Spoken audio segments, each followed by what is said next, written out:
Kumpirmado na ang import ng SMB, bagay itambal kay Junmar Fajardo. Tara kwentuhan!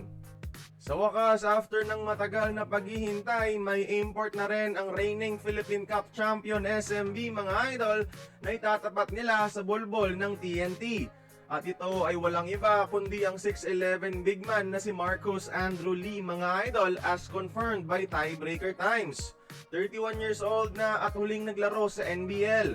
May 7.2 points, 6.1 rebounds at 1.3 blocks sa buong NBL career mga idol in limited playing time. Kung tutuusin nga, magkasing stats lang sila dati ni Kai Sotto sa NBL. Pero ito yung napusuan ng SMB at papunta na siya ngayon dito sa Pilipinas. Fresh pa to galing NBL no? At kakatapos lang last week ng kanilang season.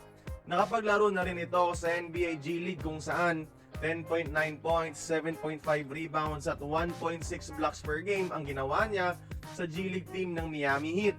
Di man kasing ganda ang stats at resume niya kumpara sa mga imports ng mga bigating teams, may rason kung bakit siya kinuha ng SMB mga idol, siguro.